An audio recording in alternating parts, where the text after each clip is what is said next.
ওকে, তাহলে দেখেন musculoskeletal system.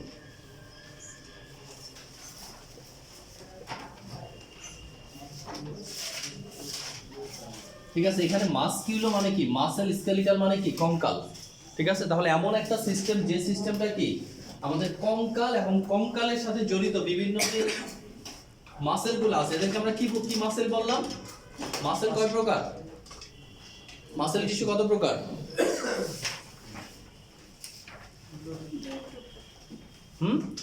কি কি? হ্যাঁ, ভলেন্টারি মাসেল আর ইনভলেন্টারি মাসেল। ভলেন্টারি মাসেল নাম কি? Skeletal muscle. আর ইনভলেন্টারিটা কি? স্মুথ আর কার্ডিয়াক মাসেল। কি হইছে, পড়া শিখে আসেন না একজনও? স্মুথ এবং কার্ডিয়াক মাসেল হচ্ছে কি ইনভলেন্টারি মাসেল, তাই না? আর ভলেন্টারি মাসেল হচ্ছে স্কেলিটাল মাসেল। স্কেলিটাল মাসেল মানে কি? Musculoskeletal system. স্কেল মানে হচ্ছে কি, স্কেলিটন মানে কি কঙ্কাল, স্কেলিটন মানে কি কঙ্কাল, আর মাস্কুলোস্কেলিটাল মানে কঙ্কাল তন্ত্রের সাথে যে মাংসপেশি বা মাসেলটা থাকে। তাহলে এইখানে আলোচনার বিষয়বস্তু কি কি দেখেন, মাস্কুলোস্কেলিটাল সিস্টেমে মূল আলোচ্য বিষয় হচ্ছে কি, নাম্বার 1 অস্টিওলজি, নাম্বার 2 আর্থোলজি, নাম্বার 3 মায়োলজি। ঠিক আছে, এই তিনটা বিষয় নিয়ে আমরা আলোচনা করব কোথায়? মাস্কুলোস্কেলিটাল সিস্টেমে। অস্টিওলজি মানে কি? স্টাডি অফ বোন। কি? স্টাডি অফ বোন। আরেকটা হচ্ছে স্টাডি যেখানে বোন আছে সেখানে কি আছে? জয়েন্ট আছে, স্টাডি অফ জয়েন্ট। আরেকটা হচ্ছে স্টাডি অফ মাসেল, তাই না? তাহলে স্টাডি অফ মাসেলটা অলমোস্ট আমরা কি মায়োলজিতে পড়ে আসছি না? মাসেল কাকে বলে, মাসেলে কি জাতীয় টিস্যু থাকে, মাসেলের কন্ট্রাকশন রিল্যাক্সেশন কিভাবে হয়, তারপর কি muscle skeletal muscle, smooth muscle, cardiac মাসেলের মধ্যে পার্থক্য কি, এগুলো কিন্তু আমরা পড়ে আসছি।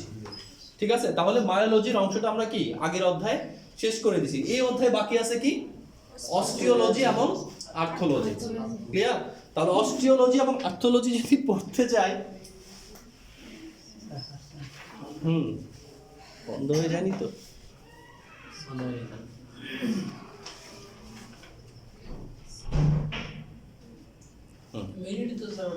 উঠতেছে।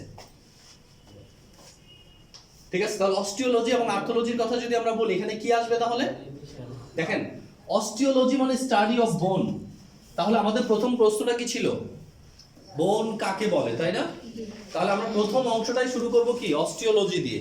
বোন কাকে বলে, তারপরে কি বোনের কম্পোজিশন কি, বোনের স্ট্রাকচার কি, বোনের ফাংশন কি, বোনের টাইপ কি। তাহলে বোন নিয়ে আমাদের পুরো পড়াটাই কি অস্টিওলজির মধ্যে পড়ে যাবে। তাহলে আমরা অস্টিওলজিতে আজকে কি আলোচনা করি।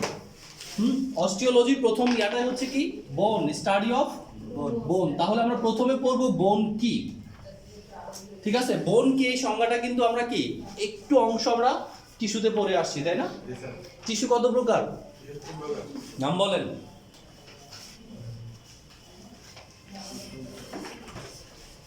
কি কি সেই 3 প্রকারের নাম বলেন? 4 প্রকারের নামই বলেন। আপনি বলেন স্যার, টিস্যু কত প্রকার? নাম কি কি? ইপিথেলিয়াল,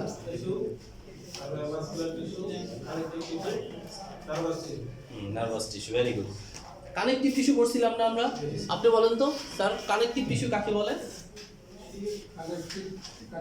আপনারা মনে করছেন আগের দিনে পড়া করে ধরবো না? যে অধ্যায় পড়তে যান আগের অধ্যায়ে সব জিনিসই কি কাছাকাছি সময়ের ভিতরে চলে আসবে। কানেকটিভ টিস্যু কাকে বলে?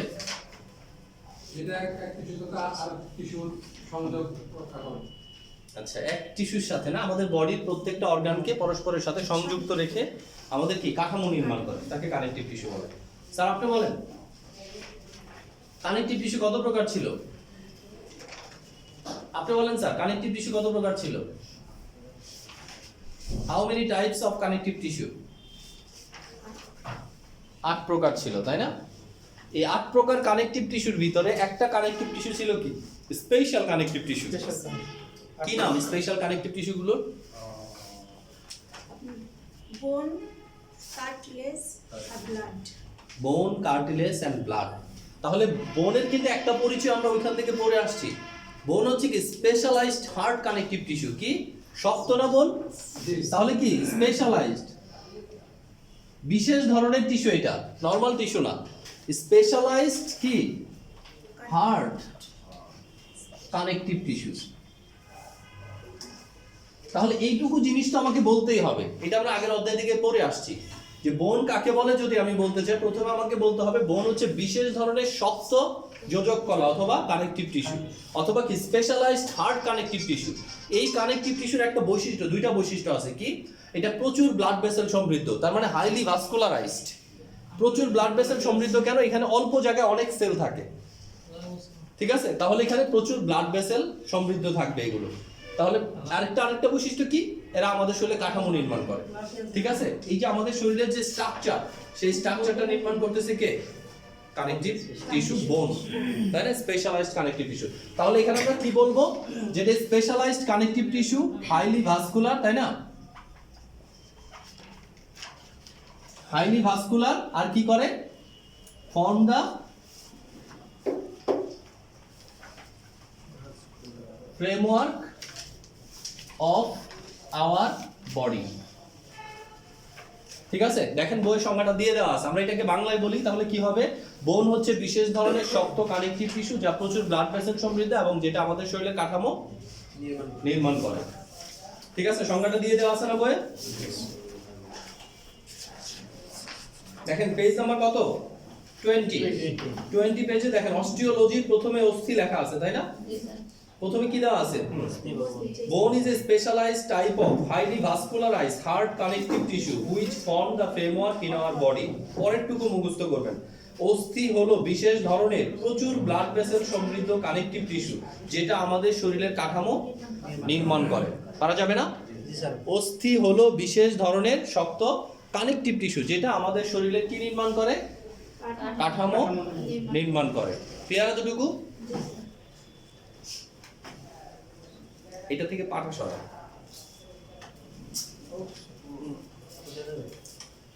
কারণ এটা কাঁপবে।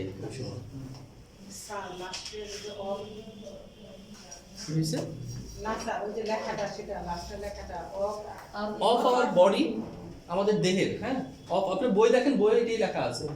হ্যাঁ আসি। ওকে, তাহলে আমরা পারবো তো বোন কাকে বলে? ঠিক আছে? তাহলে অস্থি হলো কি? বিশেষ ধরনের শক্ত কানেকটিভ টিস্যু যেটা আমাদের শরীরের কি নির্মাণ করে? কাঠামো নির্মাণ করে। পারবেন না? স্যার ম্যাডাম আপনি বলেন, বোন কাকে বলে? বোন হলো বিশেষ ধরনের শক্ত কানেকটিভ টিস্যু যেটা আমাদের শরীরের কাঠামো নির্মাণ করে, ঠিক আছে? আপনি বলেন ম্যাডাম, বোন কাকে বলে?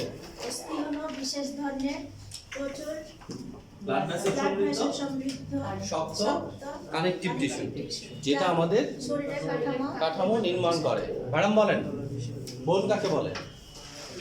বোন হলো আমাদের শরীরের প্রচুর পরিমাণে ব্লাড ভেসেল এবং কানেকটিভ টিস্যু যেটা আমাদের শরীরের কাঠামো নির্মাণ করে। একটা করে প্রথম পরিচয় কি? এটা একটা কানেকটিভ টিস্যু, তারপরে কি এটা প্রচুর ব্লাড ভেসেল সমৃদ্ধ, এরপরে কি এটা আমাদের কাঠামো নির্মাণ করে। তিনটা পয়েন্ট আলাদা আলাদা ভাবে পড়েন, তাহলে কি মনে থাকবে?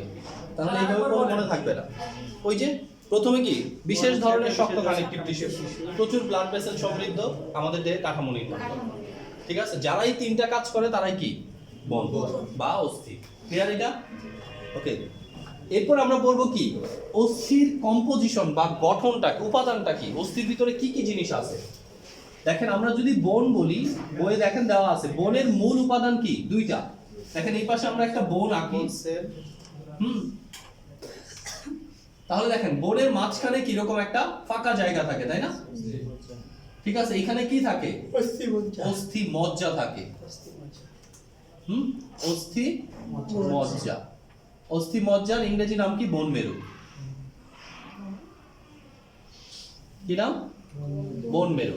তাহলে বোন মেরু এই অংশটুকু একটা উপাদান, আর পুরা অস্থিটা কি? আরেক ধরনের উপাদান। পুরা অস্থিটা তৈরি হচ্ছে কি? বিভিন্ন বোন সেল দিয়ে। আর মাঝখানে কি? বোন মেরু নামক সফট কানেকটিভ টিস্যু আছে। বোন মেরু ইটসেলফ কি? Connective tissue. অস্থি ছিল হার্ড কানেকটিভ টিস্যু, বোন মেরু কিন্তু কি সফট কানেকটিভ টিস্যু। তাহলে অস্থি এবং বোন মেরু দুইটা কি আলাদা করে নিচ্ছি আমরা। একটা পার্টে আমরা রাখতেছি কি, হ্যাঁ একটা পার্টে আমরা রাখতেছি কি বোন সেল, কি রাখলাম বোন মেরুতে ব্লাড থাকে না, কার্টিলেজে ব্লাড থাকে না, ব্লাড সাপ্লাই থাকে, ঠিক আছে। তাহলে বোন সেল, তাহলে বোন সেল দিয়ে কি তৈরি, এই অংশটা তাই না, অস্থির যে শক্ত অংশ, যে অংশটা, এই অংশটা কি দিয়ে তৈরি, বোন সেল দিয়ে তৈরি। হ্যালো হ্যালো হুম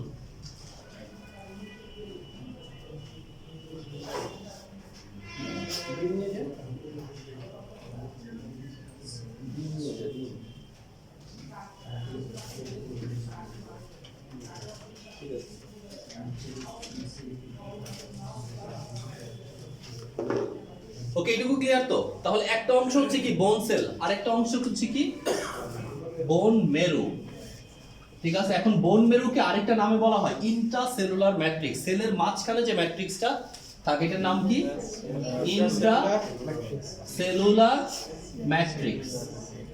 বইটাই দেওয়া আছে না, বোন মেরুটা স্যার মনে থাকে, হ্যাঁ বোন মেরুটা মনে থাকলে বোন মেরু দিলেও হবে, ঠিক আছে। আবার যদি চারদিকে সেল মাঝখানে যে ম্যাট্রিক্স আছে এটাকে কি বলা হচ্ছে ইন্ট্রাসেলুলার ম্যাট্রিক্স অথবা বোন মেরু, যেটা নামই দেন, ঠিক আছে। ক্লিয়ার এটুকু? তাহলে বোনের উপাদানে মূল জিনিস কয়টা, দুইটা, একটা হচ্ছে বোন সেল আর একটা হচ্ছে কি ইন্ট্রাসেলুলার ম্যাট্রিক্স অথবা বোন মেরু। বোন সেল আছে তিন ধরনের, কয় ধরনের, তিন ধরনের, ঠিক আছে। একটা হচ্ছে কি ইমম্যাচিউরড বোন সেল, যে বোন সেলটা এখনো ম্যাচিউরড হয়নি, এটাকে বলা হয় কি অস্টিওব্লাস্ট। কি বলে, অস্টিওব্লাস্ট। তাহলে অস্টিওব্লাস্ট যখন বলবো আমরা বুঝবো কি এটা ইমম্যাচিউরড বোন সেল। এটা যখন ম্যাচিউরড হবে তার নাম হবে অস্টিওসাইট, ঠিক আছে। কি নাম হবে, অস্টিওসাইট। আরেকটা যখন ম্যাচিউরড হয়ে কি একদম নষ্ট হয়ে যাওয়া দেবে তখন এটার নাম হবে অস্টিওব্লাস্ট, ঠিক আছে। তাহলে তিন ধরনের বোন সেল আছে, কি নাম, অস্টিওব্লাস্ট, অস্টিওসাইট, অস্টিওব্লাস্ট, ঠিক আছে।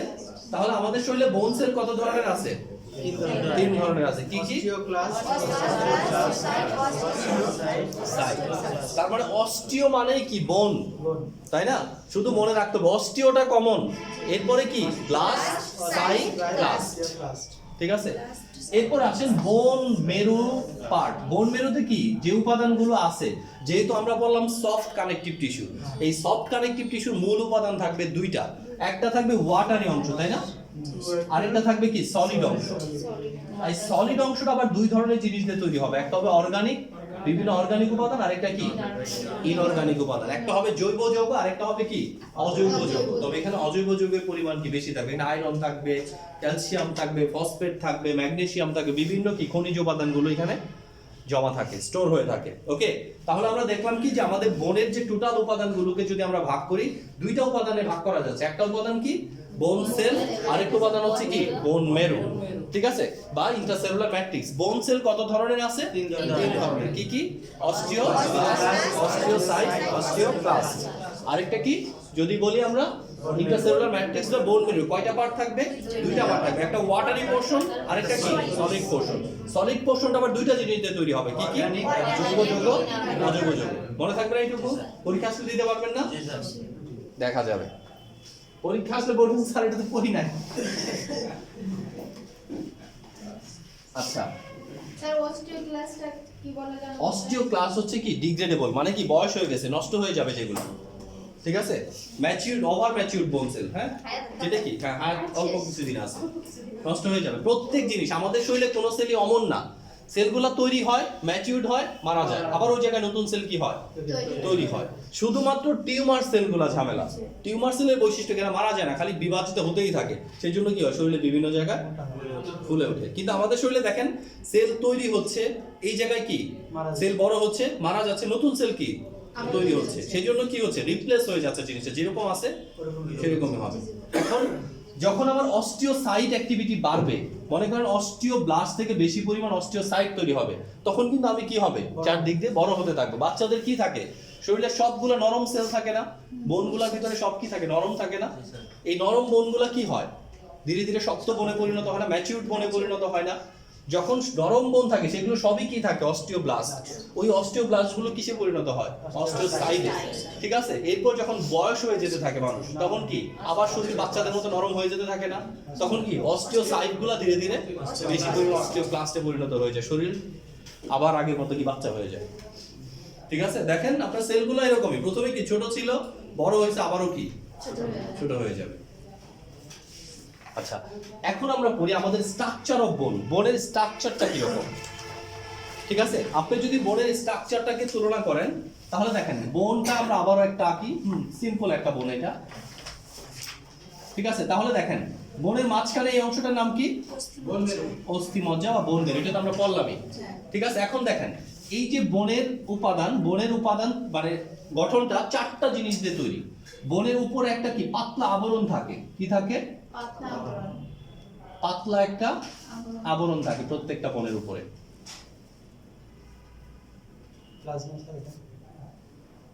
এই যে আবরণটা, এই আবরণটার নাম কি, covering of the bone. Covering of the বোনের নাম কি, সব কভারিং পেরি দিয়ে হয়, তাহলে পেরি অস্ট্রিয়াম। তাহলে পেরি অস্ট্রিয়াম মানে কি, বোনের উপরে যে পাতলা পর্দা থাকবে সেটা কি পেরি অস্ট্রিয়াম। আমরা বাইরে থেকে ভিতরে যাচ্ছি, এই পাতলা পর্দার পরে কি বোনের শক্ত অংশটা, এই শক্ত অংশটাকে আমরা বলতেছি কি কম্প্যাক্ট সেল। কি বলতেছি, কম্প্যাক্ট সেল বা কম্প্যাক্ট টিস্যু। হাড়টাকে আমরা বলতেছি স্যার, হ্যাঁ, ওইটাকে বলতেছি কম্পার্টমেন্ট। মানে হাড়ের যে শক্ত অংশটা এটাকে আমরা কি বলতেছি, কম্প্যাক্ট টিস্যু, মানে কাছাকাছি শক্ত টিস্যু দিয়ে তৈরি, সেজন্য এটা দেখতে শক্ত হয়ে যাচ্ছে। এরপরে কি, যখন এই টিস্যুগুলো যদি কি শক্ত হয়ে থাকে তাহলে এর ভিতরের টিস্যুগুলো কি হবে, একটু তুলনামূলকভাবে নরম হবে, এটাকে বলতেছি কি সফট টিস্যু। ঠিক আছে, সফট টিস্যু। আর একদম ভিতরে যেটা আছে এটাকে কি বলতেছি, বোন মেরু। চলে যাবেন, আচ্ছা ঠিক আছে, সমস্যা নেই। তাহলে দেখেন আমরা এটাকে যদি তুলনা করি, আপনি কখন ওই যে নারিকেল গুলো দেখছেন না, ওই যে নারিকেল দিয়ে পিঠা বানায় ভিতরে ইয়া হয়ে যায়, ঝুনা নারিকেল গুলো, ডাব না কিন্তু নারিকেল, ডাব এবং নারিকেলের মধ্যে পার্থক্য নাই। হ্যাঁ, ঠিক আছে, যদি আমরা নারিকেলের সাথে তুলনা করি, নারিকেলের উপরে কি থাকে, ছোবড়া থাকে না, এই ছোবড়াটা কি পেরিঅস্টিয়াম। ছোবড়ার পরে কি হার্ড আচিটা থাকে না, একদম শক্ত, এটা হচ্ছে কি কম্প্যাক্ট টিস্যু। কম্প্যাক্ট টিস্যুর পরে কি তুলনামূলক দাঁত দিয়ে যেটাকে ভাঙা যায়, পিঠা বানায় যেটা দিয়ে, ঠিক আছে, এটা কি সফট টিস্যু। এরপরে কি ভিতরে একটা কি গ্যাজের মতো থাকে না, যখন নারিকেল ইয়া হয়ে যায়, ওটা আরো নরম না, হাত দিয়ে কি টিপে ইয়া তেল বানানো যায় যেটা দিয়ে, ঠিক আছে, ওটা হচ্ছে কি বোন মেরু। তাহলে আমরা যদি নারিকেলের সাথে তুলনা করি, আমাদের বোনের স্ট্রাকচারটা কি নারিকেলের সাথে পুরোপুরি মিলে যাবে। ঠিক আছে, তাহলে কয়টা আমাদের বোনের গঠন, কয়টা, চারটা। দেখেন আপনাদের বই দেওয়া আছে পেজ নাম্বার 21, 21 এর লাস্টে, 21 পেজের একদম লাস্টে দেখেন।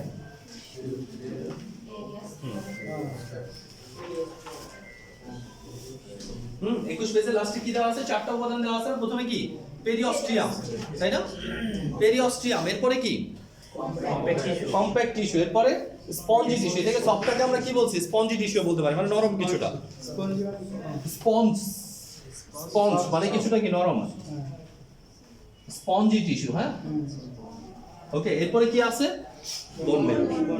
ঠিক আছে, তাহলে যদি বলি হাড়ের স্ট্রাকচার কি, তখন আপনি এটা দিবেন।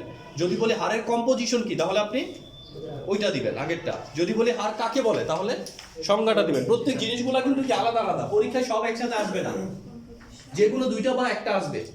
ওকে, এরপর আমরা টাইপে যাই, বোন কত প্রকার। আমরা কিন্তু এমনি দেখতেছি, কঙ্কালটার দিকে তাকালেই বোঝা যায় যে বোনগুলা কি বিভিন্ন প্রকারের হয়। যদি আমরা মরফোলজিক্যালি চিন্তা করি, মানে আকার আকৃতি, তাহলে দেখেন কোনো কোনো বোন আছে একেবারে কি লম্বা লম্বা, কোনো কোনো বোন আবার একেবারে কি ছোট ছোট। তাহলে যে বোনগুলা লম্বা এগুলোকে আমরা কি বলবো আকার আকৃতি অনুযায়ী, লং বোন। যে বোনগুলা কি ছোট এদেরকে কি বলবো, শর্ট বোন। ঠিক আছে, তাহলে লং বোন, শর্ট বোন বই দেওয়া আছে না, মরফোলজিক্যাল ক্লাসিফিকেশনটা ভালো করে মুখস্থ করবেন। একটা হচ্ছে লং বোন, মানে কি একেবারে লম্বা লম্বা যে বোনগুলা। এরপরে কি শর্ট বোন, শর্ট বোন মানে কি শর্ট বোন মানে একেবারে দেখেন হাতের আঙ্গুলের যে বোনগুলা সব কি ছোট ছোট, এগুলোকে আমরা কি বলবো, শর্ট বোন। এরপরে চিন্তা করেন কিছু বোন আছে না এরকম চ্যাপ্টা ফ্ল্যাট, সেটা কি প্রশ্নটা কি হবে, টাইপ অফ বোন, টাইপ অফ বোন। ঠিক আছে, ফ্ল্যাট বোনগুলো তো বুঝতেছি, যে যে চ্যাপ্টা দেখেন, লং না শর্ট না, একেবারে কি চ্যাপ্টা, এইটা এই বোনগুলা কি চ্যাপ্টা, এই বোনগুলাকে কি বলা হয়? ফ্ল্যাট বোন। এরপরে দেখেন মেরুদণ্ডের যে বোনগুলো আছে এক একটা এক এক রকমের, সেই জন্য এদেরকে কি বলা হয়? ইরেগুলার বোন। আরেকটা আছে সিসাময়েড বোন। সিসাময়েড বোন মানে কি? যে বোনটা আমাদের শরীরে কারোর সাথে কি কোনো সংযোগ নাই, মানে আমাদের শরীরে অন্য কোনো বোনের সাথে যে বোনটার কোনো সংযোগ নাই। এই যে আমরা মালাই চাঁদ কি বলি না, হ্যাঁ হাঁটুর মালাই বাটি হ্যাঁ বলে না, হাঁটুর কি বাটি ভেঙে ফেলবো একবার, রাগ করলে বলে না? ঠিক আছে, এই যে মালাই চাঁদ এটার নাম হচ্ছে প্যাটেলা। কি নাম? প্যাটেলা। ঠিক আছে, এই প্যাটেলা বোনটার নাম হচ্ছে কি? সিসাময়েড বোন। কিসের জন্য?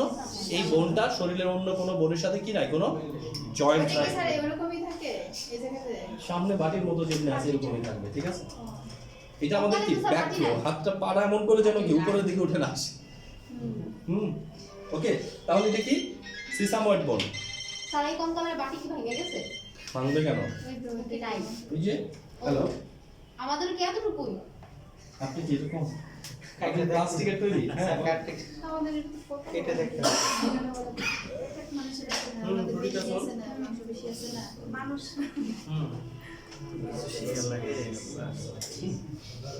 জেনেরিক দেখেন,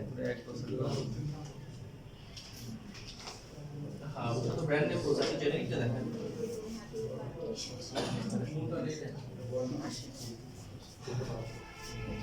ঠিক আছে, এটুকু ক্লিয়ার কিনা?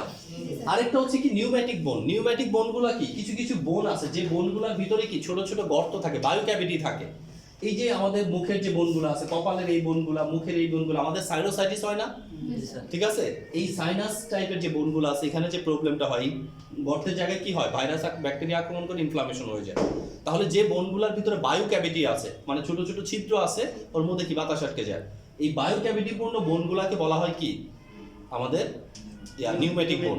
ঠিক আছে, এদেরকে সাইনেটিক বোনও বলা হয়। যেমন ধরেন এই যে ম্যাক্সিলারি সাইনাস, ঠিক আছে, এখানে কি? এটা ম্যাক্সিলা বোন। তাহলে ম্যাক্সিলা বোনটা কি এই টাইপের আছে? জাইগোমেটিক বোনেও কি এই টাইপের ছোট ছোট বায়ু কুঠুরি আছে? স্যার নিউমেটিক হ্যাঁ, নিউমেটিক বোন। হ্যাঁ, যা বলেন।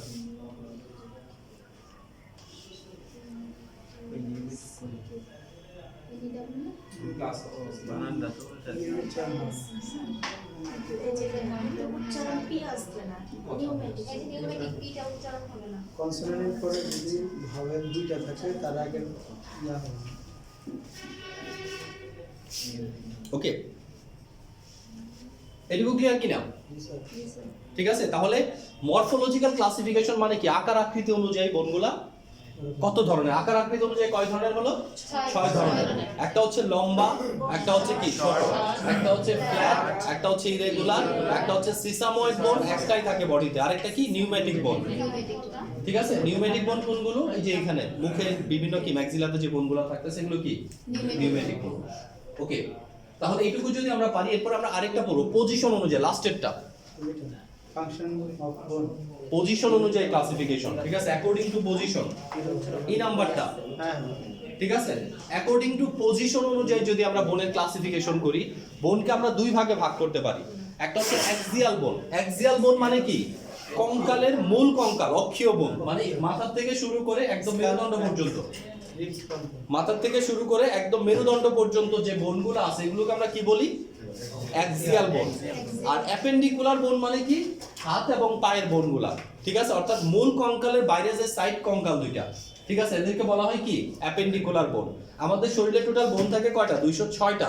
এই 206টা বোনের ভিতরে মাথা থেকে শুরু করে মেরুদণ্ড পর্যন্ত থাকে 80টা, এবং কি হাত এবং পায়ে, দুই হাত দুই পায়ে থাকে 126টা।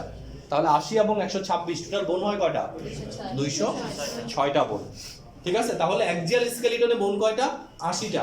অ্যাপেন্ডিকুলার স্কেলিটনে বোন কয়টা? 126টা। টোটাল বোন কত? 206টা। ঠিক আছে, 206টা। তাহলে আমরা পজিশন অনুযায়ী বোনকে কয় ভাগে ভাগ করি? দুই ভাগে। কি কি? অ্যাক্সিয়াল বোন, অ্যাপেন্ডিকুলার বোন। এটাই কিন্তু আমাদের লাগবে বোন শেখার জন্য। ঠিক আছে, তাহলে অ্যাক্সিয়াল বোন কয়টা থাকে? 80টা। অ্যাপেন্ডিকুলার বোন কয়টা থাকে? 126টা। মনে থাকবে না এইটুকু? স্যার এক্সেল হচ্ছে মাথা থেকে মেরুদণ্ড পর্যন্ত, হুম। আর হচ্ছে এটা দুই পা, হাত পায়ে, দুই হাত দুই পায়ে। হ্যাঁ সব শুনুন বল ও এটা একটা স্টেরয়েড সমস্যা নেই বুঝতে পারছি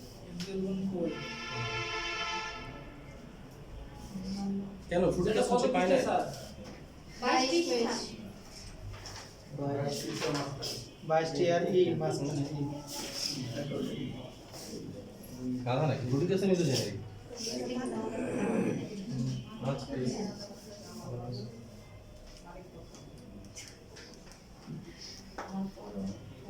তাহলে ব্রোনের ক্লাসিফিকেশন আমরা দুইটা বলবো এখানে কি কি একটা আমরা হচ্ছে মরফোলজিক্যাল ক্লাসিফিকেশন দুই নাম্বার কি পজিশন অনুযায়ী অ্যাকর্ডিং টু পজিশন ঠিক আছে দুইটা মনে মুখস্থ হবে না লাস্ট ওয়ান বোনের কাজ যদি বলি বোনের কাজগুলো তো সহজ তাই না বোন আমাদের দেহের আকার আকৃতি দান করে দেহের যে মূল উপাদান মূল অর্গানগুলো আছে যেমন ব্রেন বাইরে আঘাত থেকে রক্ষা করে কে বোন আমাদের হার্ট আমাদের লাংস এদেরকে বাইরে আঘাত থেকে রক্ষা করে কে বোন তার মানে কি ভাইটাল অর্গানগুলোকে বাইরের আঘাত থেকে রক্ষা করে কে একটা বোন কাঠামো তৈরি করে প্লাস বা ই আকার আকৃতি দান করে বাহিরা অর্গান থেকে রক্ষা করে ক্যালসিয়াম আয়রনের ডিপোজিট হিসেবে কাজ করে তাই না দেখেন অনেকগুলো ফাংশন এখানে দেওয়া আছে যেমন হাড়ের মধ্যে যে ই থাকে ক্যালসিয়াম বোন মেরু থাকে হ্যাঁ নিচে দেখেন লেখা আছে দেহের কাঠামো নির্মাণ করে দেহকে নির্দিষ্ট আকৃতি দান করে দেহের ভার বহন করতেছে কে এটা এই দেহের কি গুরুত্বপূর্ণ অঙ্গগুলোকে বাহিরে আঘাত থেকে রক্ষা করে Side এ বোন কাজ, আমাদের হ্যাঁ?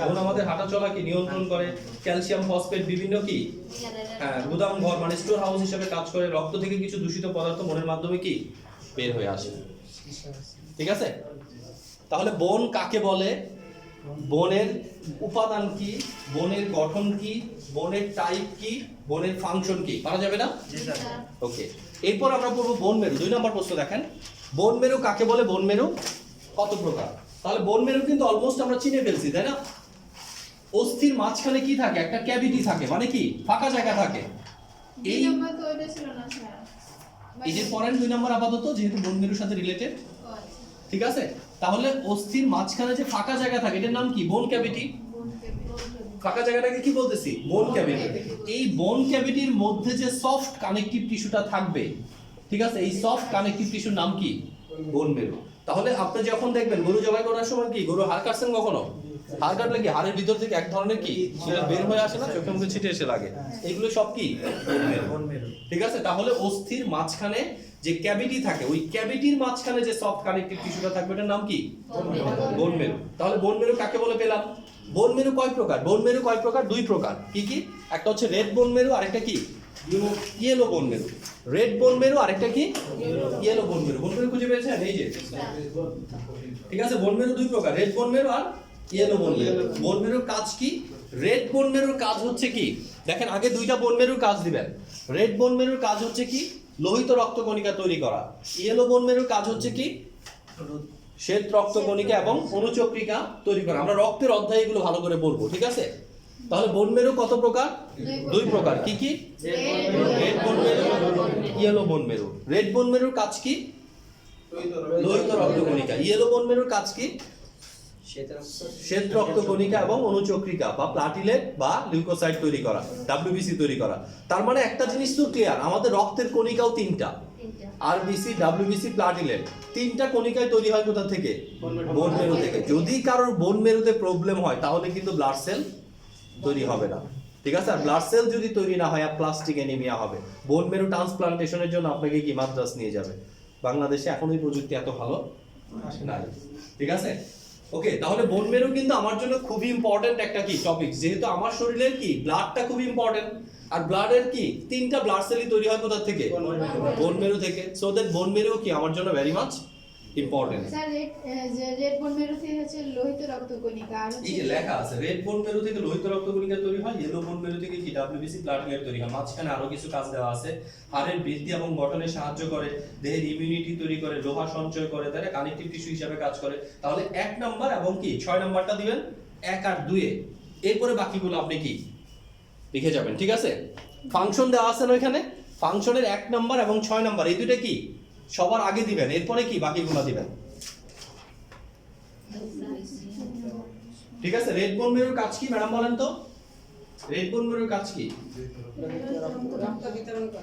কোথায় বিতরণ করবে সৃষ্টি করে লোহিত রক্ত হ্যাঁ রক্ত বিতরণ করে না রক্ত কি করে তৈরি করে ঠিক আছে তৈরি করার পরে এমনি ডিস্ট্রিবিউটেড হয়ে যাবে ঠিক আছে আপনি বলেন তো ম্যাডাম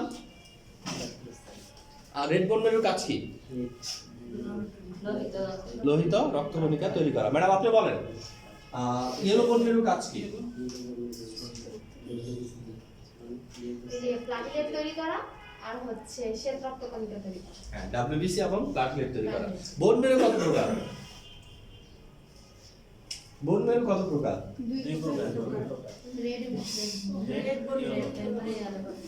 ওকে, সমস্যা নাই, মাঝে মাঝে হয় এরকম, তাই না? শ্বেত রক্তকণিকা না স্যার? হ্যাঁ, তাহলে আমাদের আরেকটা প্রশ্ন শেষ হয়ে গেল। বন মেরু কাকে বলে? বন মেরু কত প্রকার? বন মেরুর কি কাজ কি? পারবো না এটা? বন মেরু কাকে বলে? বোন ক্যাভিটির মধ্যে যে সফট কানেকটিভ টিস্যু থাকে তাকে বোন মেরু বলে। শেষ। বোন মেরু কত প্রকার? 2 প্রকার। কি কি? রেড বোন মেরু, ইয়েলো বোন মেরু। কাজ কি? রেড বোন মেরুর কাজ হচ্ছে লোহিত রক্তকণিকা তৈরি করা, ইয়েলো বোন মেরুর কাজ হচ্ছে শ্বেত রক্তকণিকা বা প্লাটিলেট তৈরি করা। এটুকু ক্লিয়ার? তারপরে বাকি ফাংশনগুলো আপনার সুবিধার জন্য দিয়ে দিবেন। নেক্সট কোশ্চেন, পরের কোশ্চেন কি? বাকি ফাংশনগুলো কোনটা দিব স্যার? এখানে তো দেওয়া আছে বাকিগুলো, এই দুইটা বাদ দেওয়ার পর একটা আছে না ফাংশন। তাহলে আমাদের দুইটা প্রশ্ন শেষ। এরপরে আসেন 3 নাম্বার আরেকটা প্রশ্ন আমরা পড়ি যে মেয়েরা কেন বোন রিলেটেড রোগে বেশি ভোগে, তাই না? জি। এটা বইয়ে নাই, আমি লিখে দিই শুধু। 1 নাম্বার কোশ্চেন মানে ইয়া করে দুইটা শিখলাম। 1 নাম্বার 1 নাম্বার কোশ্চেনের এত কোন শিখলাম? কেন দুই না আরেকটা কোশ্চেন শিখলাম না, ডিফাইন বোন মেরু, ক্লাসিফাই বোন দিস মেরু ফাংশন। তো ওটার মধ্যেই ছিল না? না, না না, এটা 3 নাম্বার। 3 নাম্বারটা দেখেন। ও ডিফাইন করো। ঠিক আছে, তাহলে আমরা 1 এবং 3 কোশ্চেন কি শিখলাম, হ্যাঁ। কমপ্লিট করে ফেলছি, তাই না? মাঝখানে 2 নাম্বারটা বাকি আছে, 2 নাম্বারটা এখন আমি লিখে দিচ্ছি। দেখেন, তুলনামূলকভাবে ছেলেদের তুলনায় কি হয়, মেয়েরা বোন রিলেটেড রোগে কি বেশি ভোগে। ঠিক আছে, 1:3 অ্যাপ্রক্সিমেট। তার কারণগুলো কি কি লেখেন? মেয়েরা নিম্নলিখিত কারণে বোন রিলেটেড রোগে বেশি ভোগে। কারণগুলো আমি লিখে দিব, শুধু লিখে নেবেন। ঠিক আছে, লেখেন মেয়েরা নিম্নলিখিত কারণে বোন রিলেটেড রোগে বেশি ভোগে। 1 নাম্বার কারণ হচ্ছে হরমোনাল কারণ।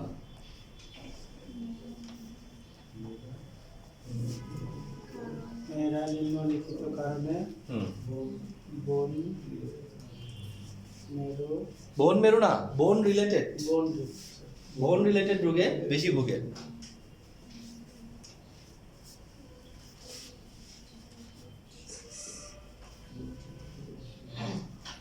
কারণ নাম্বার 1 কি? হরমোনাল কারণে। দেখেন, আমরা যখন পুরুষের কথা বলি, পুরুষের হরমোনের নাম কি? কোন পুরুষ জানি আমরা? আমরা যে পুরুষ দেহের মূল হরমোনের নাম কি? মেল হরমোনের নাম কি? মেল হরমোন এক্স তো ক্রোমোজোম। ঠিক আছে, মূল হরমোনের নাম কি? মেয়েদের মূল হরমোনের নাম কি? মেয়েরা জানি? বলেন। আমরা এখানে কেউ মেয়েও নাই ছেলেও নাই, আমি ভাবছি, কারণ আমি জানি একমাত্র। ঠিক আছে, ওভারি তো হরমোনের নাম না, ওভারি হচ্ছে গ্ল্যান্ডের নাম, অর্গানের নাম, তাই না? কিন্তু অর্গানিক না। আমরা কি একদম এখানে যারা ভর্তি হয়েছে এসএসসি পাশের নিচে কিন্তু একজন জানি স্যার, কিন্তু ভুলে গেছি আর একটু বলে হয়তো মনে এইটুকু মনে রাখতে হবে, ছেলেদের মূল হরমোনের নাম হচ্ছে টেস্টোস্টেরন, তাই না? ছেলেদের মূল হরমোনের নাম কি? টেস্টোস্টেরন। টেস্টোস্টেরন হরমোনের কারণে আপনি কি এরকম বলশালী? টেস্ট কি? টেস্টোস্টেরন। মেয়েদের হরমোনের নাম কি? ইস্ট্রোজেন আর প্রোজেস্টেরন। কি নাম? মেয়েদের 2টা হরমোন, ছেলেদের একটা জায়গায়, মেয়েদের কি 2টা হরমোন কাজ করতেছে, ইস্ট্রোজেন এবং প্রোজেস্টেরন। আমরা শুধু এই হরমোনাল কারণ এইটুকু লিখলে হবে, বাকিটা আপনি ধীরে ধীরে বুঝবেন আর পড়বেন। আর আমাদের অনেক পড়া বাকি এখনো, তাই না? তাহলে প্রথম কারণটা কি? হরমোনাল কারণে। দেখেন, আমরা শুধু বুঝাই দিচ্ছি হরমোনাল কারণে কেন হচ্ছে, এইটুকু শুধু মাথায় রাখেন। আপনার পরীক্ষায় কারণ এটাই লিখবেন, কারণ 2 মার্কসে কোশ্চেন থাকবে। শুধু বুঝে রাখেন যে হরমোনাল কারণে কেন হয়। দেখেন, আমাদের ছেলেদের যখন টেস্টোস্টেরন হরমোন রিলিজ হয়, কখন রিলিজ হয়? মোটামুটি ভাবে একটা ছেলের পিউবার্টি টাইমে, তাই না? অর্থাৎ জন্ম থেকেই কিন্তু কি টেস্টোস্টেরন হরমোন রিলিজ হলে কি মেয়ে এবং ছেলে সমান সমানই হয়। কোথা থেকে? কিডনি থেকে। অ্যান্ড্রোজেন, এটা মেয়েদেরও হয়, ছেলেদেরও কি হচ্ছে। কিন্তু সেজন্য দেখবেন, একটা মেয়ে যে পর্যন্ত তার মেনস্ট্রুয়াল সাইকেল শুরু না হচ্ছে, একটা ছেলে যে পর্যন্ত তার কি সিমেন ইনজেকশন শুরু না হচ্ছে, স্বপ্নদোষ শুরু না হচ্ছে, ততদিন পর্যন্ত কি হচ্ছে, ছেলে আর মেয়ের মধ্যে কি খুব একটা বেশি ডিফারেন্স দেখবেন না। ঠিক আছে, যখনই একটা ছেলের কি অর্থাৎ টেস্টিস কাজ করা শুরু করবে, মেয়ের কি ওভারি কাজ করা শুরু করবে, ওভারি থেকে কি ইস্ট্রোজেন প্রোজেস্টেরন হরমোন বেশি পরিমাণ রিলিজ হবে, ছেলের কি টেস্টোস্টেরন হরমোন রিলিজ হবে, তখন ছেলে এবং মেয়েদের কি সেকেন্ডারি ক্যারেক্টারিস্টিক্স গুলা চেঞ্জ হওয়া শুরু হবে। পরিবর্তন হবে। তখন থেকে শারীরিক গঠন পরিবর্তন হবে। হ্যাঁ, তখন কি বিভিন্ন মেয়েদের কণ্ঠস্বর কেমন হবে, তার দেহের গঠন কেমন হবে, তার ব্রেস্টের সাইজ কেমন হবে, সবগুলা জিনিস কি এই হরমোনের সাথে ডিপেন্ড করে আসতেছে। তার কি ইউটেরাস কেমন হবে, ওভারি কেমন হবে, সবগুলো জিনিস কি এটার সাথে ডিপেন্ড করে আসতেছে। ছেলেদেরও বিষয়গুলো কি আরেক রকম। দেখেন, যদি আমরা একটা 6 বছর বয়সী মেয়ে, একটা 6 বছর বয়সী ছেলের কথা চিন্তা করি, এই দুজনকে যদি আমরা মারামারি লাগাই, সাজায় দেই, আমরা কিন্তু চিনতে পারবেন না যে কোনটা ছেলে কোনটা মেয়ে। ঠিক আছে, আবার মারামারি লাগালে দুইটা কি সমান তালে মারামারি করবে। বাট এটাই যদি আমরা চেঞ্জ করে 18 করে দেই, 18 বছর বয়সী একটা ছেলে, 18 বছর বয়সী একটা মেয়ে, বা 16 বছর বয়সী একটা ছেলে, 16 বছর বয়সী একটা মেয়ে, মারামারি লাগলে কে জিতবে? হ্যাঁ, ছেলেটা মেয়েটাকে দিলে একটা আশা দিতে পারবে। হ্যাঁ, হ্যালো হ্যালো, আসসালামু আলাইকুম। হ্যালো, জি বলেন। হ্যাঁ হ্যাঁ, একটু বলেন।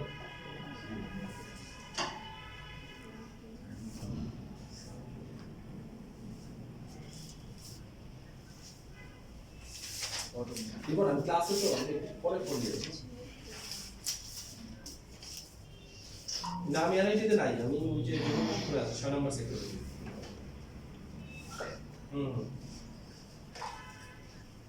না না, এনআইটি 12 তারিখ পর্যন্ত বন্ধ আছে। আমি আসছি বিকেল পর্যন্ত আছি।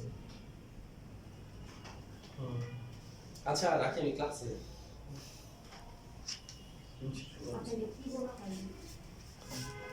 ওকে, ঠিক আছে। এখানে দেখেন ডিফারেন্সটা কোথায় হচ্ছে। ডিফারেন্সটা হচ্ছে আমাদের টেস্টোস্টেরন হরমোন,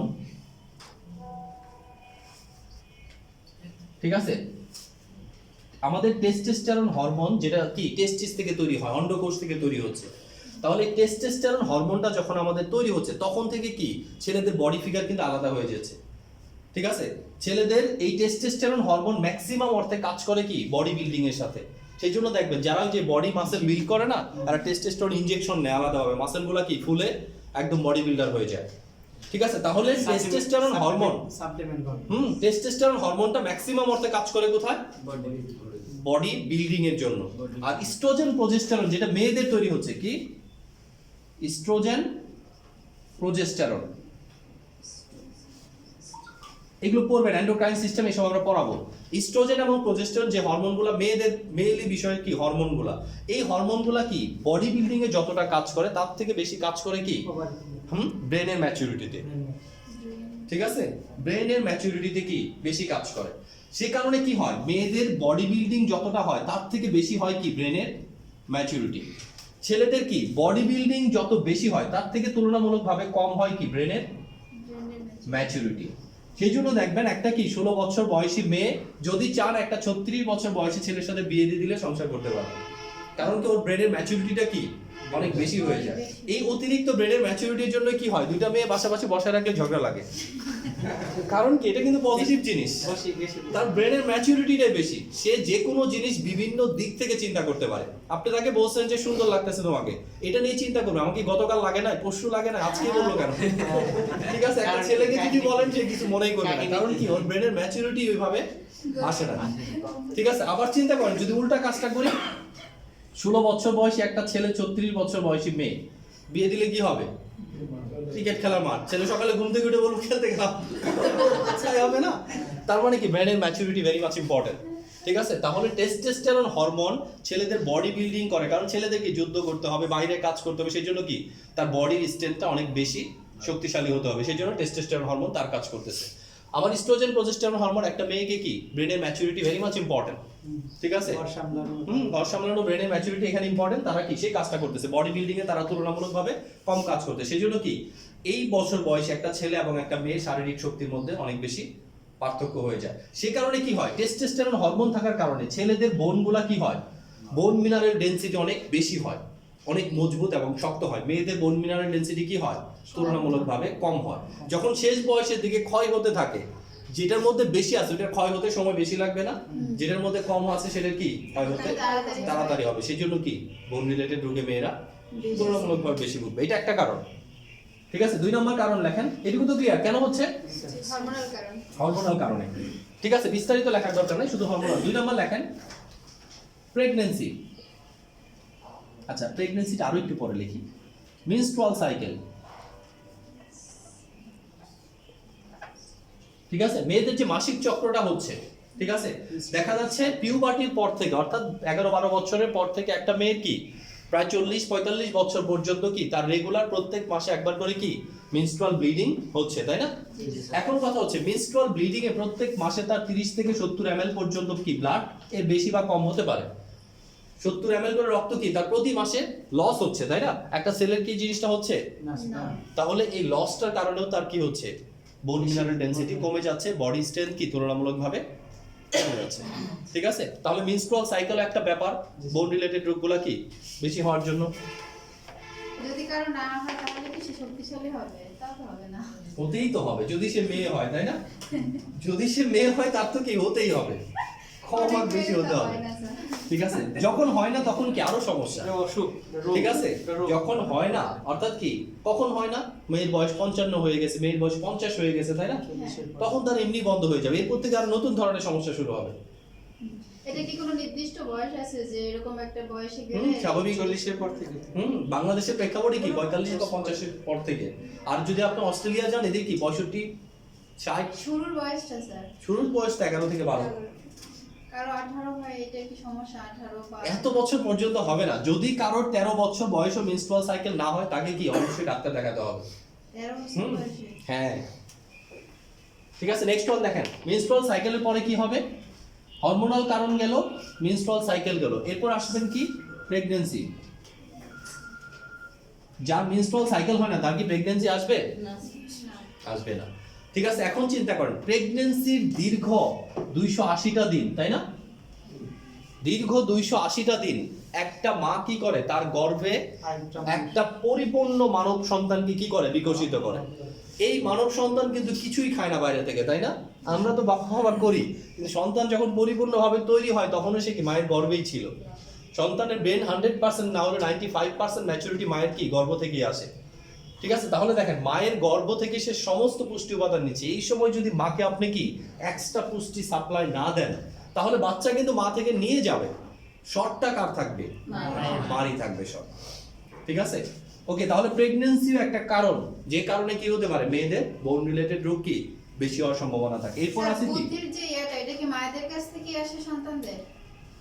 বুদ্ধির বিকাশটা দেখেন বুদ্ধির বিকাশ বলতে আমরা কি বোঝাচ্ছি, ব্রেনের ম্যাচুরিটিটা একটা বিষয়। এরপরে যদি আপনার ছেলেকে আপনি একটা অন্ধকার রুমে সবসময় বন্দি করে রাখেন তাহলে তার ব্রেনের ম্যাচুরিটি মানে বুদ্ধির বিকাশটা হবে কিভাবে?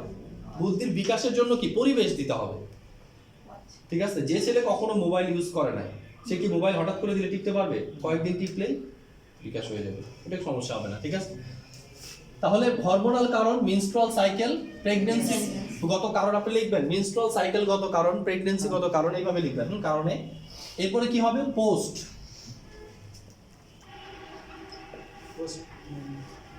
মেনোপজাল সিনড্রোম, ঠিক আছে? পোস্ট মেনোপজাল সিমটমস অর্থাৎ কি, একটা মেয়ের যখন মেনস্ট্রুয়াল সাইকেল বন্ধ হয়ে যায়, ঠিক আছে, তখন তার শরীরে কিছু গুরুত্বপূর্ণ হরমোন তৈরি হয় না। As for example parathormone. এই প্যারাথরমোন কি করে, আমাদের রক্তের ক্যালসিয়াম লেভেলটাকে ধরে রাখে। আর রক্তের ক্যালসিয়াম লেভেল যদি কম থাকে কি হয়, মানে প্রচুর পরিমাণ ক্যালসিয়াম যদি বডি থেকে বের হয়ে যায়, ক্যালসিয়ামের ডিপোজিট সাইট কোথায়, বোন। তাহলে বোন থেকে ক্যালসিয়াম এসে কি করবে, মাসেল কন্ট্রাকশন রিল্যাক্সেশনের জন্য ক্যালসিয়াম লাগবে না, ওই অভাবটা পূরণ করবে কোথা থেকে, বোন থেকে এসে। বোনগুলা কি হয়ে যাবে, ক্ষয় হয়ে যাবে, নরম হয়ে যাবে, ঠিক আছে? তাহলে পোস্ট মেনোপজও কি একটা কারণ মেয়েদের বোন রিলেটেড রোগ হওয়ার জন্য, অর্থাৎ মেনস্ট্রুয়াল সাইকেল যখন বন্ধ হয়ে যায়। লাস্ট ওয়ান, 4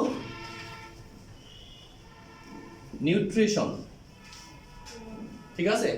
4 নিউট্রিশন মানে কি, পুষ্টিজনিত অভাব, তাই না? আপনি যেভাবেই বলেন, ঠিক আছে, আমরা মানে বাবারা বা মারা যেভাবেই বলি, ঠিক আছে, আমার একটা ছেলে একটা মেয়ে, খাবারের দিক থেকে চিন্তা করলে কি দেখবেন মারা কি মেয়ের চেয়ে ছেলেকে কি ডাবল করে দিচ্ছে, ঠিক আছে? মেয়ে না খেলে কিছুই হবে না, ছেলেকে খেতেই হবে।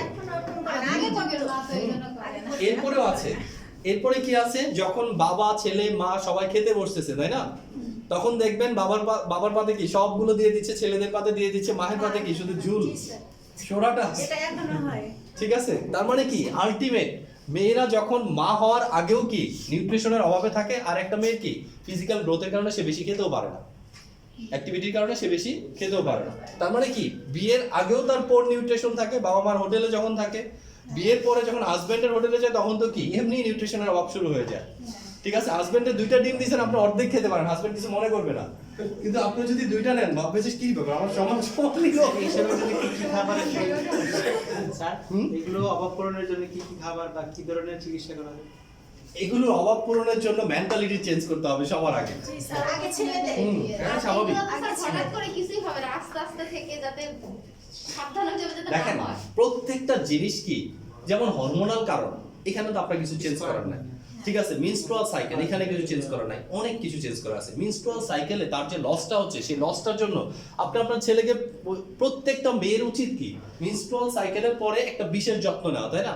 2টা আনার খাওয়া, কিছু আঙ্গুর খাওয়া। এখন আপনি যদি নিয়ে আসেন আঙ্গুর, বলবে যে তোমার মেয়েকে তুমি শুধু আঙ্গুর খাওয়াচ্ছ, আমরা কি খাবো? ছেলেরা এই কথাই বলবে। বাট আপনাকে এই জিনিসটা বুঝতে হবে, বা অ্যাজ এ ফাদার হিসেবে কখন বুঝবেন আপনি, যদি আপনার মেডিকেল নলেজ থাকে। আর মেডিকেল নলেজ না থাকলে কি আপনি এই জিনিস কখনোই বুঝবেন না যে মিনস্ট্রুয়াল সাইকেলের পরে একটা মেয়ের এক্সট্রা নিউট্রিশনের কি দরকার, যেহেতু তার কিছু রক্ত কি চলে গেছে, এই রক্তটাকে দ্রুত ফিল আপ করে দেওয়ার জন্য আমাকে অবশ্যই কি রক্ত বৃদ্ধিকারক কোন উপাদানগুলো কি আমাকে খাওয়াতে হবে তাকে। কিন্তু এই জিনিসটা কি বুঝবেন আপনি তখনই যখন আপনি কি এই জিনিসটা বুঝবেন যে আমার মেয়েকে সুস্থ রাখতে হলে প্রত্যেকটা ক্ষেত্রে যত্ন নিতে হবে। আপনি এইখানে যত্ন নিতে হবে, এইখানে যত্ন নিতে হবে, এখানে যত্ন নিতে হবে, এখানে যত্ন নিতে হবে। তার মানে পুরাটাই আপনার মেন্টালিটি, পুরাটাই আপনার কি নলেজ, কিছুই না। আপনি একটু সচেতন হলেই সম্ভব, এই জিনিসগুলো হবেই না। আনার খাইলে কি আনারের বীজই খাওয়া জরুরি? দেখেন আনার খেলে যদি বিচি না খেতে পারেন ফেলে দিবেন, সেটাই ঠিক আমি আছে? জিজ্ঞেস করছি। আর যদি খেতে পারেন খেয়ে ফেলবেন। বিচিতে যে জিনিস থাকে ওটা আনারে থাকবে না, আর আনারে যে জিনিস থাকবে ওটা কি বিচিতে থাকবে না। এমন করে একটা জিনিস আনারের বীজটা। দেখেন একটা বিষয় কি, আমার তো মনে হয় সবার মধ্যে গেলে খেয়ে ফেলাটাই ভালো। বিচিটা ফেলাটা একটা বিরক্তিকর বিষয়, তাই না? ফেললে কেমন দেখা যায় যে মাঝখানে বিচি ফেলতেছে, পরে খেতে আরো ঝামেলা হয়, তাই না?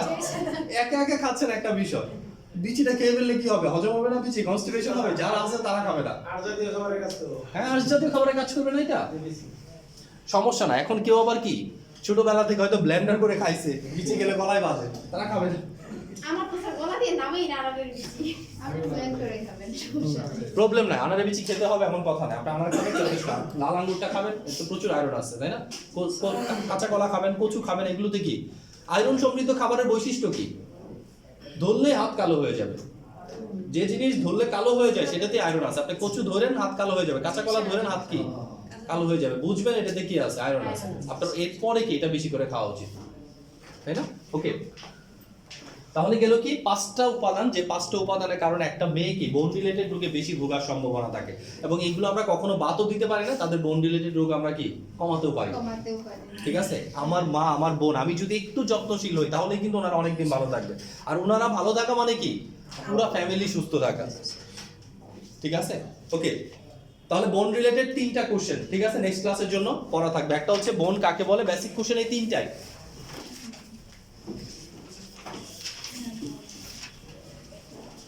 অনেক সময় আছে,